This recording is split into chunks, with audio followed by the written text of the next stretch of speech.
say is advanced thinking kasi nag-push ka nitong vaccine passport in Congress. Now, could you explain to our viewers what your idea is? What will this vaccine passport be? And what is it supposed to achieve? And what benefits are there in having a vaccine passport? Okay, actually we filed House Bill 8280 as early as a month and a half ago, or probably 2 months ago. Matagal na po natin na-file to. It's called the Vaccine Passport, and it's somehow to help the Filipinos. Pag every time ma-vaccinated na tayo, magkakaroon na tayo sarili natin passport or vaccination ID.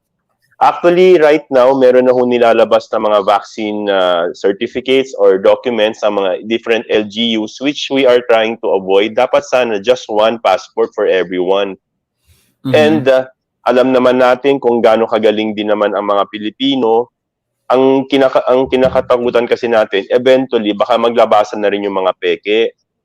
Mm-hmm. And which been happening with regard to medical certificates. Alam naman natin weeks ago or several weeks ago, nagkaroon na ho ng problema sa Boracay, also sa City of Manila, may na-raid si Mayor Isko sa recto ng mga fake na medical certificates. And most importantly, for this vaccination passport, we are asking na may kasamang IATA approval, which is International Air Travel Authority. Para maging para approve ho siya worldwide, of course, and also meron din approval ng WHO. Kasi we're looking long term, nakasama na ho yung travel abroad and of course domestic, and I'm happy that you'll be interviewing Secretary Romulo regarding this. Sana ma-push din ho to ni Secretary Romulo. Kasi isa sa tayo sa bansa na pinakamaraming OFW, so that we can also help our OFW to somehow normalize their travel back to the Philippines. Kaya importante ho yung vaccine passport na to magkaroon ng IATA approval, which I think Singapore is also trying to do right now. Okay, now, you said you filed this 2 months ago. Yes. One would imagine, because yung mga create bill, yung mga subsidy bill, etc., anything to do with the pandemic, the war against COVID, was fast-tracked by Congress in a matter of a week or two. Now, the passport, the vaccine passport, was expected as SOP. Kumbaga, no, dapat naka-ready na yan. Pag nasaksak ka na ng bakuna, dapat, ayan na, meron ka ng certificate, may ID ka na, punta ka doon sa booth, magpa-photomy ka. Diba? What caused the delay, or why is this not yet on the table as a finished product? Actually, we're also making follow-ups with regard to that, to the committee. And we were promised naman by Speaker Lord Velasco that it will be tackled soon sa committee level. And I think we're also happy na si Senator Grace po has also filed similar bill sa Senate and also waiting for, I think, for committee hearing. But again, sana maging priority na to. And we also been reaching out to Secretary Galvez, pero hindi po tayo masyadong pinapansin with regard to this. Kasi pwede naman to maging executive order by Malacanang or by Secretary Galvez na pwede na nilang simulan pag-aralan tong vaccine passport even without a law.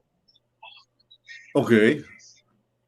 So sana, as we are talking, mapag-usapan ulit to ng ni vaccine SAR natin na important talaga tong vaccine passport, especially for a country like ours na marami ho tayong mga OFW. Well, also kasi because also because kasi kahapon napag-usapan nga namin yung aspect ng tourism, and that's why we asked for Secretary Bernadette to join us this morning. Na sabi ni Secretary Mon Lopez, talagang patay yung tourism industry natin, bagsak talaga, babangon na lang, nasuntok pa ulit. Now, the vaccine passport, even as early as last year, it was already being talked about and said that with this vaccine passport, you can do away with all of the triage, mandatory quarantine, RT-PCR testing every time you want to go anywhere in the Philippines. Kahit hindi muna tayo makabiyahe abroad, at least mababawasan na yung restricted movement ng mga Filipino who need to go around in the country kung nabakunahan na sila. So, who are the champions of the vaccine passport in Congress aside from you? I think I've also spoken to Speaker Lord Velasco, and he is also pushing for this. And some of the other Kongs na andun po, nagpa-follow up din naman for we'll see. And starting Monday, we'll make another follow-up on this bill. Sana ho ma-tackle na sa committee. But in the meantime, again, Kuya Cito, pwede naman pag-usapan na kaagad yan sa executive department eh. That's which we are sad. Just like our IATF, iba-ibang rules.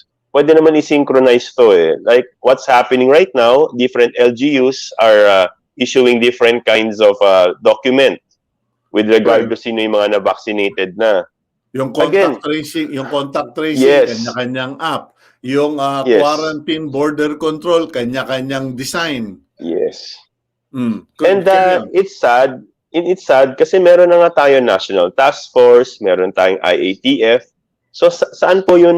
Di po nila pwede i-synchronize everything in just one. Alam naman natin kayang gawin yan kung gugustuhin eh.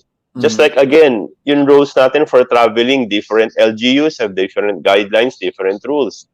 Even with regard to quarantine, may iba 14 days, may iba 21 days. Well, ang gulo po. Yeah, if you expand the perspective, if you expand it, you have the national ID. Iisang tao pa lang merong national ID sa Pilipinas, yung presidente, si Rodrigo Duterte. Ako, meron akong national ID pero not valid anywhere in the Philippines kasi sample ID lang ng PSA ba yun or National Printing Office. Anyway, Congressman, we'll go for a quick break. When we come back, pag-usapan natin yung sinasabi mong integrated ID. Kasi maraming senior citizens din na nagsasabi, and I already suggested that about 2 years ago, na kung pwede, gumawa na lang ng ID na may chip para yung mga senior citizen, walang dalang senior citizen card, walang dalang medical booklet, agricultural store booklet, etc. We'll go for a quick break. When we return, let's discuss all the other issues on this passport here on Agenda. Thank you.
Okay, welcome back to the program Agenda. Lilinawin ko lang po. Let me just make this clear, okay? According to what the Team Agenda sent me, Sinopharm, okay, was the brand of vaccine that was used by the Presidential Security Group o Security Guard. Hindi ko na rin alam kung group. Dati group yan eh. May iba sinasabi Security Guard. Anyway, Sinopharm po, PSG, okay?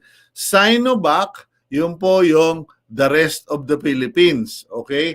Ang lumalabas na napeke yung Sinopharm. So, yung ginamit ng PSG, and yung lumalabas na peke is the one and the same name. Now, ang hindi lang masabi kung yung PSG ba na peke o yung Sinopharm pineke. Okay, lumalabas na peke dito sa Pilipinas. Hilo na ba kayo? Hiluhin ko pa kayo. Okay, let's go back to our Congressman Ronnie Ong sa nakakahilong sitwasyon regarding vaccination and kanya-kanyang ugali in the Philippines. So, Kong Ronnie, you're pushing for vaccine passport. Now, when you mentioned passport, the first thing I remembered was how 20 years ago, I mean, to the credit of the DFA, no, Department of Foreign Affairs, 20, maybe even 10 years ago, ang daling mapeke ng Philippine passport. And because madaling mapeke yung mga Philippine passport, sinabihan na nung ilang Philippine government officials, yung mga ambassadors, hindi na namin talaga makontrol. Kayo na ang mag-control at your border. Higpitan nyo na yung mga travel requirements into your countries until we were able to modernize our Philippine passports. Now, given that situation, na napakagaling mameke dito sa Pilipinas, what controls or who is supposed to print this or make this? Ano ba ito? Courtesy of the National Printing Office again, etc. o private sector na naman? Actually, with the technology that we have right now, hindi na natin kailangan ng hard copy. Pwede na ho sa mga smartphones natin, just like our QR codes, pwede na hong ganun hong sistema. Kasi nga, we have the technology right now. It's just a matter of tapping it and using it. Okay. Meron na po tayo ng mga nakitang mga sistema na ganun po. Okay, pasensya ka na Kong Ronnie, malaki ang agwat natin ng edad. So ako, nagbo-ballpen at calculator pa, ikaw a smartphone na lang. So, well, that's correct. Because in Pasig, pwede ka mag-QR code, etc. Saka, Kuya Cito, ang kagandahan kasi nun, yung buong medical history, pwede na isama dun sa sistema, sa system. At the same time, pag-check ng tao, pag chinek mo, malalaman mo na kailan ka nagpa-swab test, kailan ka nagpa-antigen, nag-PCR test. Pwede na ho. So ngayon, hindi na pwedeng basta-basta dayain. Kasi may sistema naman at yeah, not only yung tungkol sa pamemeke ang ma-address, you are making a very valuable point here.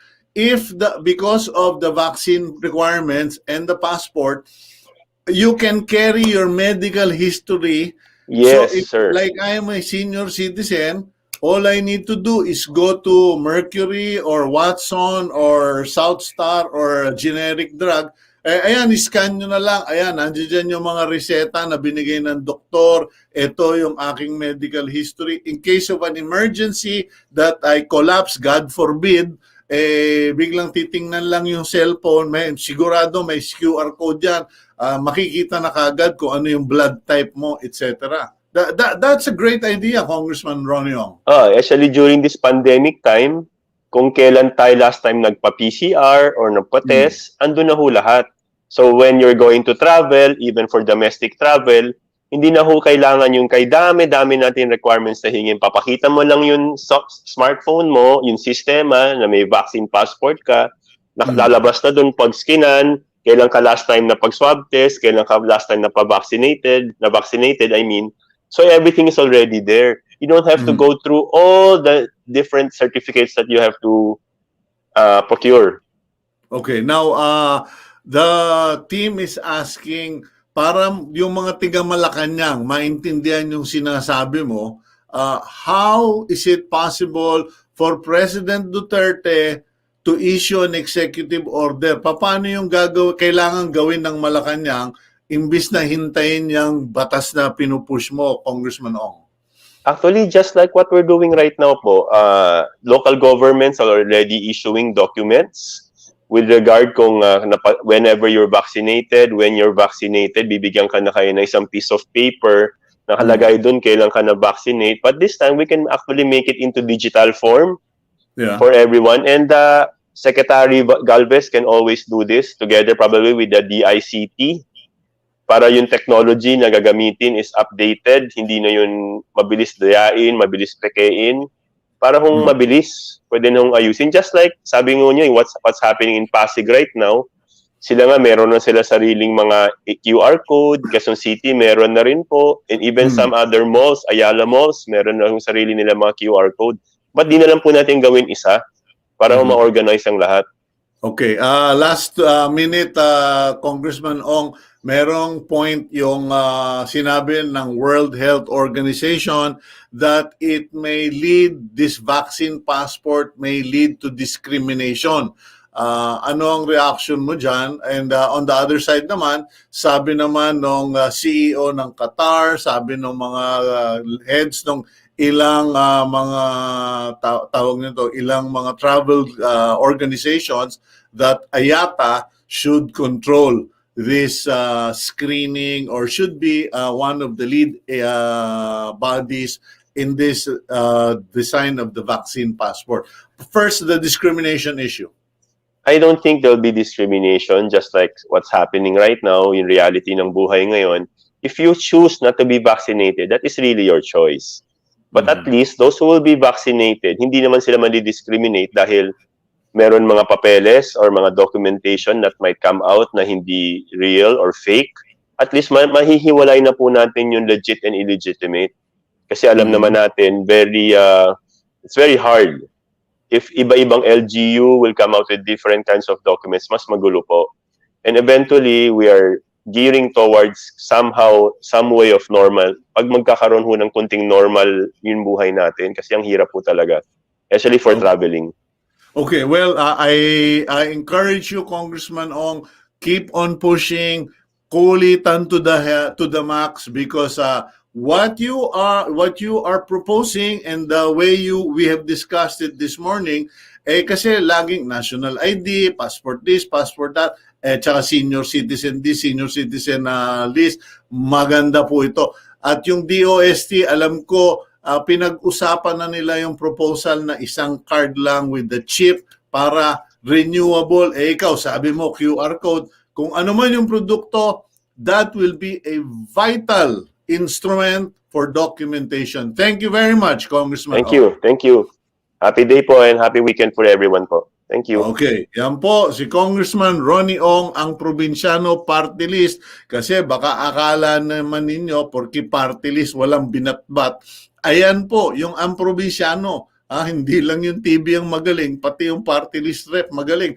Kasi it integrates everything. May emergency, pindutin lang yung telepono mo. May code, ito na, access to QR code, medical history. O sige, kailangan blood type. Vaccine, biyahe, o vaccinated, etc. Okay, bago po tayo mag-break, maganda ang passport bill na yan. Sir, sana pwede integrate din yan sa national ID cards. Good morning, Mr. Don De Besa. Alan Blackmon, thank you for your vote of confidence, and tuloy-tuloy po tayo. We'll go for a quick break, and then one of our favorites, Secretary Bernadette Romulo-Puyat of the DOT here on Agenda.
Okay, my apologies to Team Agenda. Medyo kailangan pala kinakalabit itong screen para mabasa yung nasa pinakahuli. Let's bring in Secretary Bernadette Romulo-Puyat of the DOT, our favorite guest here. Sec Berna, good morning. Good morning, Cito, and and thank you for fulfilling your promise. I think last month, I think we had a very long discussion. Kulang yung oras natin, and then Yeah. I think I said you have to keep inviting me so I can update you. So Yeah. in fact, that's what Dijo said na kaya ka ini-invite ni Sir Cito kasi promise daw niya that I have to keep updating. Thank Okay, you. thank you. Well, Secretary, I don't know. You are always a smiling face. You brighten up the day. But I feel so sad the way things are happening in Yes. the country right now. It must be affecting practically everything you do and think as the Secretary of Tourism. Yeah, remember the last time we spoke, we were already talking about the resumption of domestic travel, di ba? People, it was close to Holy Week, and we all know that Holy Week is the time when people start to travel, and then that's when 90 to 100% full ang mga Yeah. hotels. So we were all geared up, di ba? It was all a matter of opening up all the different tourist destinations. And at that time, nagbukas na ang Siquijor, Negros Oriental, Puerto Princesa, and San Vicente. Nagbukas na sila finally. So we were looking forward to it na babawi na finally, at least magkakatrabaho na. But yun na nga, then we were called for an emergency IATF meeting nung Saturday. That was, I think, at 8 in the evening. We ended at 1 in the morning. Alam mo, after 1 in the morning, nag-stress eating ako. I was just eating all the sweets. Kasi, in everything naman, you do know this when we want to restart tourism, we want to balance it with health and safety as the priority. Always health and safety as the priority. And we're confident naman about the health and safety protocols. But then I remember in that conversation, I really asked Dr. Salvania. He's one of the lead with the health experts. Sabi ko ba, Doc, hindi ba pwedeng anyway test before travel naman?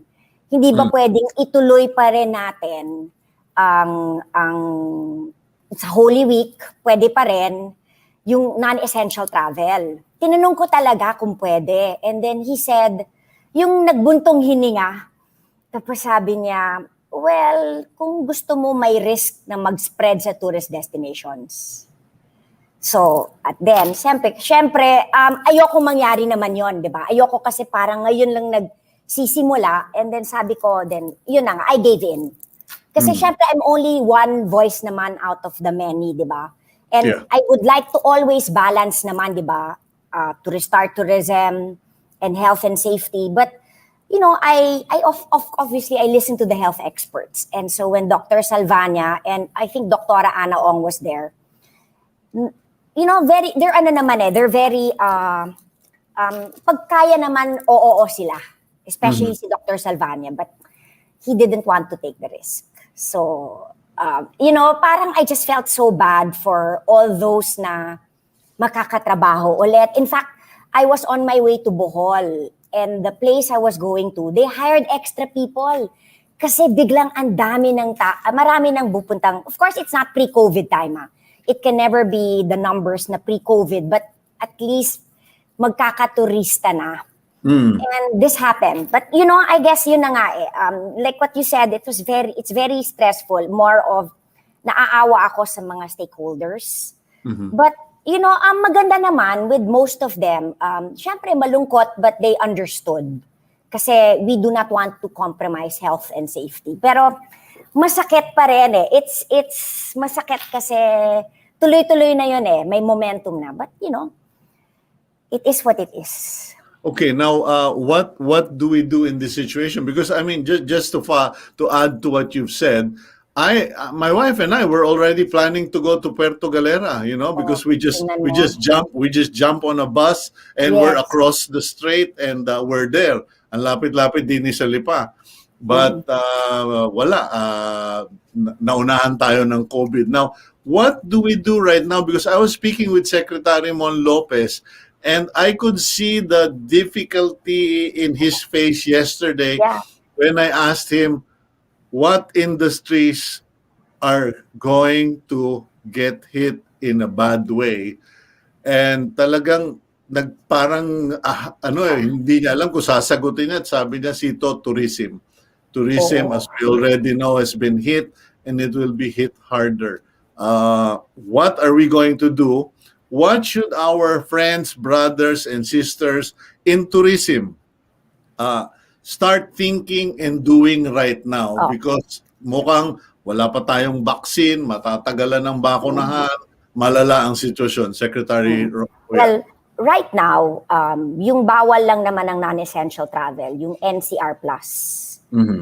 Pwede pa rin naman ang travel kasi pag MGCQ, pwede naman ang tourism. So, MGCQ pwede. So, all the others like those from Davao or Cebu can still go to all these tourist spots. Pwede pa naman because they're all MGCQ. Yung Mindanao, Visayas, they're all under MGCQ. They're still free. Unlike last year talagang travel restrictions all over the country. So at least ito meron pa rin. Like I could see nung Holy Week, I could see yung mga my friends in the various MGCQ areas. They were really enjoying the beach. At least yon is one good thing. Well, we were able to include earlier on nung Feb, we would like to thank Secretary Galvez for this. Nasama sa priority list yung frontliners sa tourism. So those working in quarantine hotels and in airports. And in fact, in the city of Manila, Yorme, we are very, very grateful to Yorme. He already vaccinated those working in the quarantine hotels. Inuna niya talaga because di ba you have to go via the priority list. Ang hinihingi namin ngayon is also when of course supply comes to include as the priority list all other tourism stakeholders. Why? Because the nature of tourism is face-to-face. Hindi siya talaga pwedeng online yung sa front desk, yung sa drivers, yung sa boatman. So that's what we're asking for. But of course, when the supplies are there. But kasi ang worry na namin, baka pagdating ng supplies, maiwanan pa rin tayo sa kangkungan. Ang importante is nandun sila sa A4 because that's the nature of the job. Here in NCR, we only have 13 staycation hotels, but everything is our quarantine hotels. So at least yon ma-vaccinate. And I'm actually happy that I've been seeing left and right in social media. A lot of my friends have been being vaccinated from A1 to A4 already. So at least I don't know with you, Sir Cito, if you've been vaccinated, but No. not yet. Pareho pa tayo. I haven't been, but I'm still waiting for. Although I'm A3 already, I have a comorbidity. I have pulmonary embolism, but I'm still waiting kasi I know that a lot of people want to be vaccinated. So papauna ko muna sila. But yun na nga I've been talking to all the stakeholders and yun talaga ang hinihingi nila masama sa priority list. So that's where we are right now. Yeah, but how will that happen, Sec Berna? Because I personally have been suggesting on air that we front load or prioritize policemen and policewomen. Yeah. Kasi nasa front line sila. Now, if we want to resuscitate, revive tourism, we need to prioritize also yung mga nasa tourism. Kasi truth be told, no, may mga kaibigan din naman ako nagsasabi na pare, pwede naman kami maghintay Hindi naman kami lumalabas ng bahay. Unahin na lahat yung mga in fact, a group of my friends are saying, why are we giving vaccines wag naman sana magalit, no? My friends in Dasma, Forbes, etc., Magallanes, wag naman po kayong magalit. Please don't get mad at me. But there's a certain group of people who are saying we should vaccinate those who are living on top of each other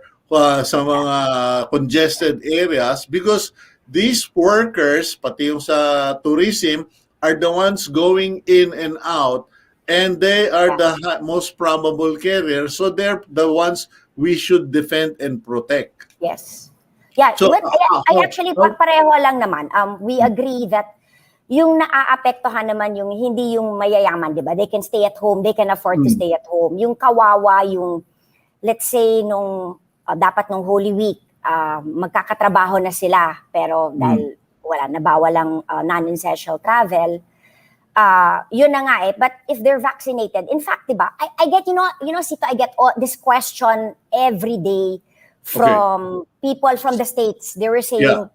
sana daw pagdating daw nila, sorry. Sec Berna, just a quick break. And when we return, I'd like to give you all the time to answer all of those sorry, issues. am I too madaldalo? Sige, Hindi. We just need to have a quick break kasi gigilitan ako ng aking executive producer. We'll be right back here on Agenda.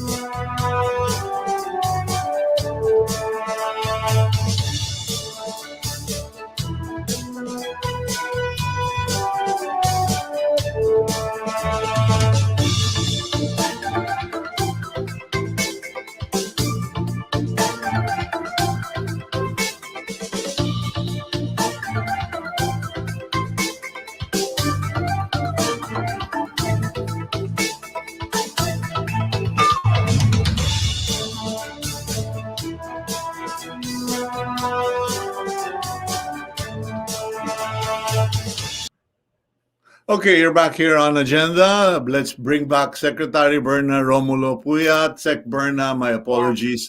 Now, quick questions lang. Okay, how do we get the tourism workers prioritized? Yeah. What is your reaction to this travel, to this vaccine passport that is now being pushed, and your time? Okay, sorry. Naku, am I pressured? No. Anyway, first, yun na nga, yun na nga yung naaapektuhan talaga are those working. Di ba kasi, yun na nga, meron, in fact, when I was going around the country before this, before non-essential travel was not allowed, yun ang tinatanong sa akin ng mga workers that agreed already na magbubukas yung tourist destination. Ma'am, masaya kami mag-restart ang tourism. Kailan ba yung vaccine namin? So, I really believe when I talk to Secretary Galvez, he always says naman, ma'am, don't worry. When the supplies are there, we understand the nature of tourism. So yon. Number two, the IATA travel pass. I met with IATA about two days ago. And with the Department of Tourism, we always support anything that will facilitate travel. IATA, members of IATA are 82% of all the airlines in the world. Ang sa IATA naman, it's Singapore already is on board, and I think 20 airlines are already on board with this IATA travel pass.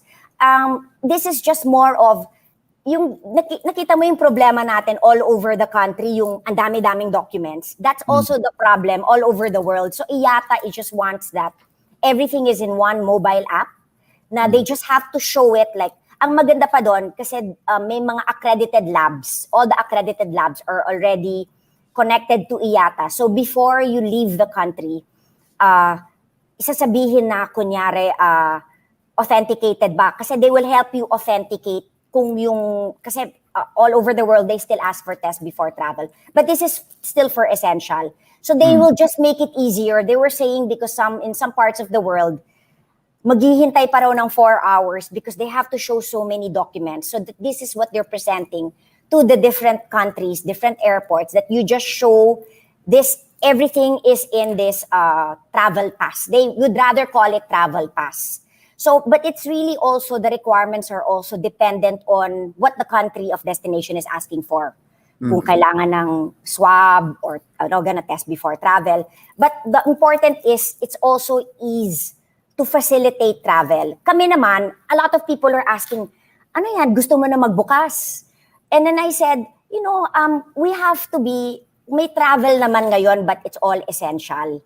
But we have to already prepare, di ba? We have to already be there. I always say naman, when people are asking me, do you want foreigners to come in? Well, we want the foreigners, the tourists to come in when the time is right. But we already have to prepare. Hindi naman pwede yung papasok na yung mga turista tapos hindi natin alam ang gagawin natin. Diba, Cito? Yung hindi naman yung big defensive palagi. So IATA, that 82% of all the airlines are with IATA. Ang maganda naman yung gusto nila, it's travel facilitation. Then, you know what I asked pa? Nako, baka may privacy yan, issue sa privacy. They don't keep it. They only need it for that particular time para madalian yung traveler. And then they don't keep anything. It's more of ease to facilitate travel. But, gano'n naman the DOT, we always want, I was listening to Congressman Ronnie Ong, and pareho kaming, we want kasi travel to be easier. Like, remember before, Cito, I was complaining to you na when I had to, I'm already government, but when I had to travel in different destinations, papakita ko, ang dami kong documents sa papakita. So, and then in our travel survey last November, number 1, lumabas that people want to travel for their sanity. Number 2, ayaw na daw nila mag-travel dahil ang dami-daming documents. So, ang maganda nga na simplify di ba? Ngayon, wala nang, di ba dati kasi may RT-PCR, tapos may medical certificate, may PNP clearance, may barangay clearance, may affidavit of undertaking. Simplified na ngayon, iisa na. Oh, by the way, yung isa ko pang tinatanong, this is what I've been getting, ha? Ma'am, wala po kaming smartphone. Marami pa pala walang smartphone, di ba? I mean, we assume, di ba? We assume that, in fact, that's what I told IATA. You are assuming that everybody has a smartphone.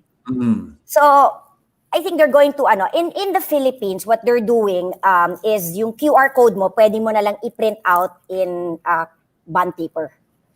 Kasi we are assuming, that everybody has a smartphone. But, maraming wala. Wala talaga. Actually, yan ang discovery, realization ng DSWD, ng DILG. They have all the money to give to ayuda, pero walang kumokolekta. Yung Dole, Secretary Bello told me, Cito, 300 million yun nando dun sa bodega. Pero pag tinext mo, cannot be reached. Yung pala, sinanla yung mga cellphone nila.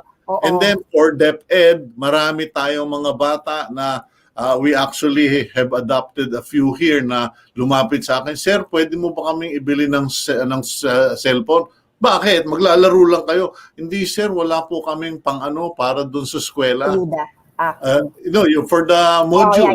Yeah, for the module, yes. And Secretary Berna, I really got the shock of my life. These are things many of us take for granted. Na yung cellphone na 850 pesos o yung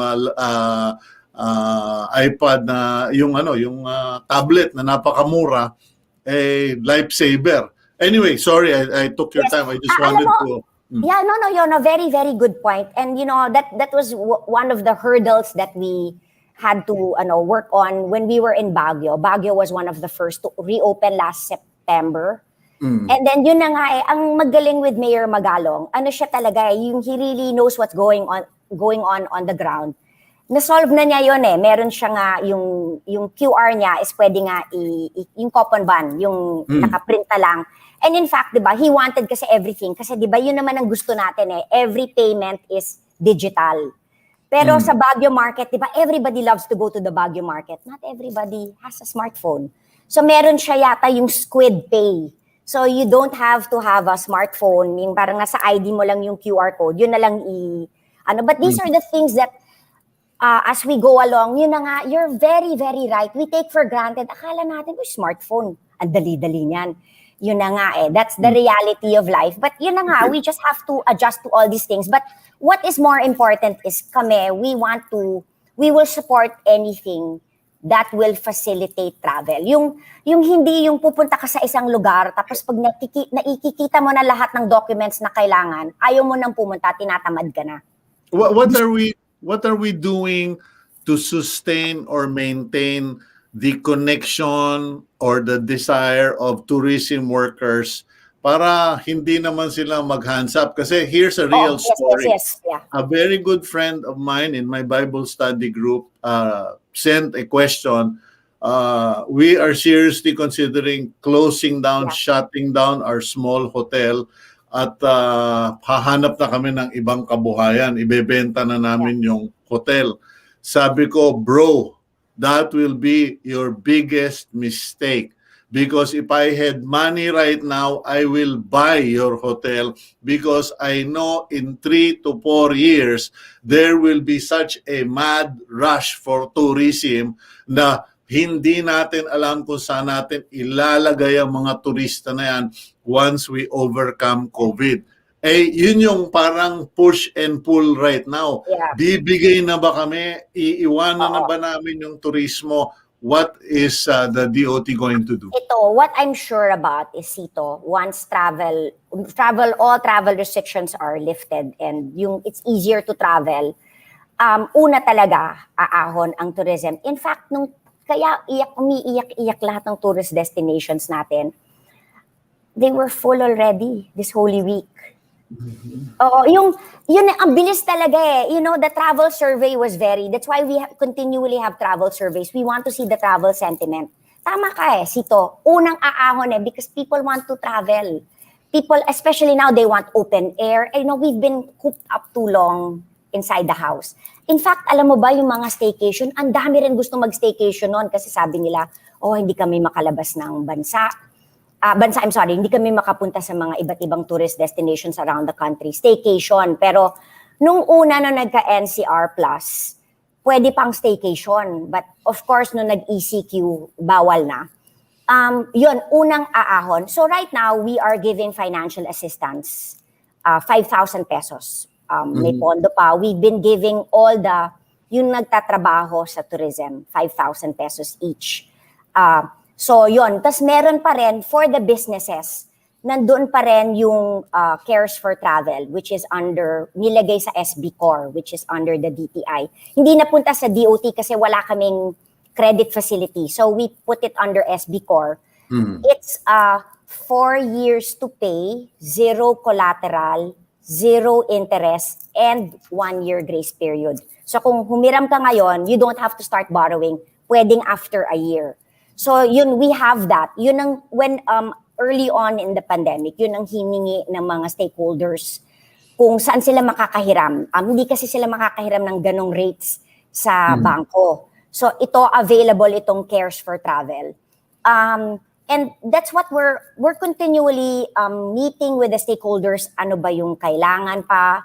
We're hoping that yun na nga, we're able to understand this variant, and of course yung vaccine. Pagdating na, unlike last year, Cito, last year wala talaga. We didn't know, we could not see the light at the end of the tunnel. Remember last year, I think when I first guested sa'yo, wala eh, di ba the vaccine, they were even saying, dadating pa 3 to 4 years from now.